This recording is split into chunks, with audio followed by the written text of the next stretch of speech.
قرضہ بھی بھرنا ہے, 2000 کی چیز اچانک کیا ہوتی, 2500 ہو جاتی ہے. وہ 500 کیا ہے, جو اس نے سودی قرضہ لے کر یہ سامان بنایا ہے اس کو وہ سودی قرضہ ادا کر رہا ہے, نتیجے میں 2000 کی چیز کتنی ہو گئی, 2500. اس کو کہتے ہیں انفلیشن. دوسرا نقصان, قیمتیں بڑھ جائیں گی. اگر سود بڑھتا جائے گا تو پھر دن بدن گرانی بڑھتے چلے جائے گی. نقصان. تیسرا نقصان ریسیشن. ریسیشن کا مطلب فی الوقت پوری دنیا کے اندر جو ریسیشن آیا ہے, آن کی آن میں چمکتے بلڈنگ کھنڈر میں تبدیل ہو گئے. کئی وہ بلڈنگیں جو بن رہی تھی, آپ دیکھ لیجئے بڑے بڑے شہروں میں آپ جا کر دیکھ لیجئے, کئی بلڈنگیں جو ٹھہری ہوئے کھنڈر بنے ہوئے, آج وہاں پر سانپ اور بچھو پڑے ہوئے. وجہ کیا ہے, کیونکہ جو پیسہ ان کو آنا تھا بینک ہی پیسوں سے خالی ہو چکی ہے ریسیشن کی بنیاد پر, سود کی بنیاد پر, جس پہ آپ ڈیٹیل میں میری ایک سی ڈی ہے the Islamic solution for recession inflation, اس میں ڈیٹیل مل سکتے ہیں کہ آخر یہ نقصانات کیسے آئے. اور سود کا نقصان یہ ہوا کہ ریسیشن آیا. ریسیشن کا نقصان یہ ہوا کہ کئی ایسی ملازمتیں, نوکری کرنے والے جو بڑی بڑی نوکریوں پر تھے, سلیکون.com کے مطابق ہر 10 سیکنڈ کے اندر ایک آدمی کا جاب چلا گیا. ہر 10 سیکنڈ کے اندر ایک آدمی کا جاب چلے گا. اتنے بڑے پیمانے پر کئی لوگوں کے جاب چلے گئے اور وہ قرضدار ہو گئے. کل تک جو ہنستے کھیلتے فیملیز تھے, آج وہ لوگوں کے سامنے قرضے مانگ رہے باہر سے آ کر. یہ حالات ہو چکے.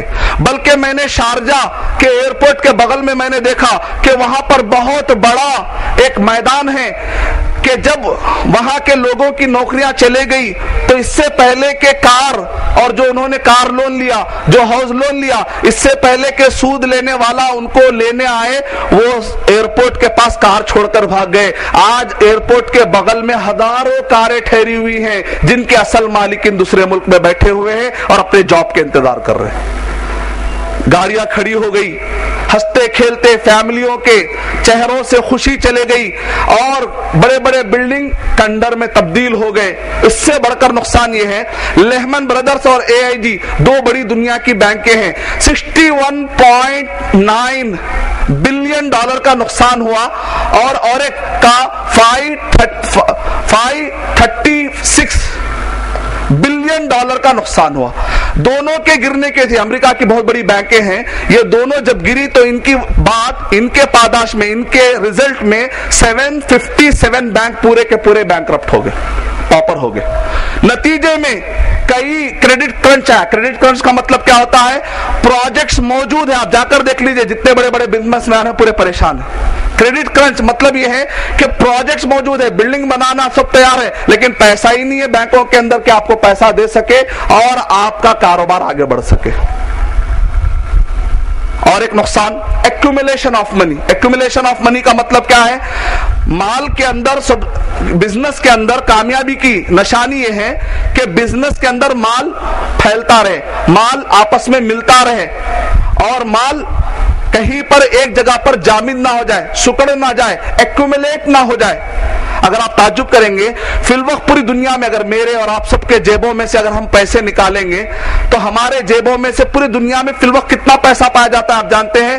CIA فیکٹ بک 2008 کی رپورٹ کے مطابق فی الوقت پوری دنیا میں $65.61 ٹریلین پائے جاتے ہیں. پوری دنیا میں اتنا پیسہ پایا جاتا ہے فی الوقت, $65.61 ٹریلین.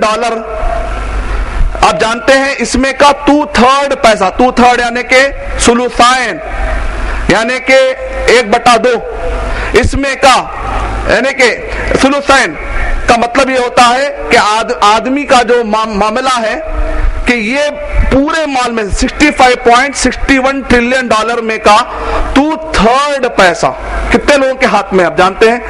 پورے دنیا کے اگر 50% لوگوں کے ہاتھ میں اگر یہ مال ہے تو بات سمجھ میں آ رہی, پورے دنیا کے 50% لوگوں کے ہاتھ میں یہ مال نہیں ہے.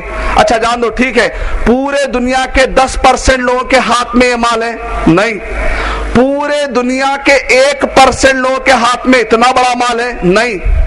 کہہ رہے ہیں 0.15 لوگوں کے ہاتھ میں 2/3 پیسہ رکھا ہوا, باقی کا جو 1/3 پیسہ ہے وہ 99.85 لوگوں کے ہاتھ میں, میرے اور آپ کے, یعنی کہ خالی 1/3 پیسے پہ ہم لوگ لائف گزار رہے ہیں. اس کو کہتے ہیں ایکومولیشن، یعنی کہ پیسہ ایک طرف جمع ہو جائے.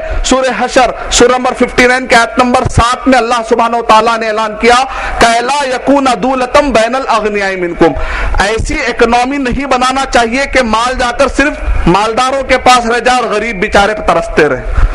لیکن اس کے مقابلے میں اسلام کیا کرتا ہے؟ زکوٰۃ کا سسٹم دیتا ہے. مثال کے طور پہ 65.61 ٹریلین ڈالر میں سے جو صرف مالدار ہیں 0.15 جو مالدار ہیں، اگر یہ لوگ اپنے مال میں کا 5% خیرات کر دیتے اللہ کی راہ میں، تو 130 ملکوں کا سود اور قرضہ سوبدا ہو جائے گا.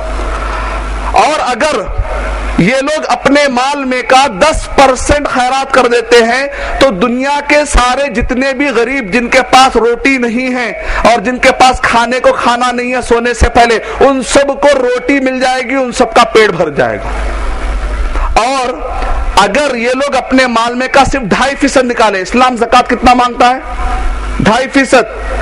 کہا کہ اگر یہ اتنے مالدار 0.15 کی بات کر رہا ہوں میں، اگر یہ مالدار اپنے مال میں کا صرف 2.5% نکال دے، دنیا میں جتنے بھی بلو پاورٹی لائن ہے وہ ابو پاورٹی لائن ہو جائے.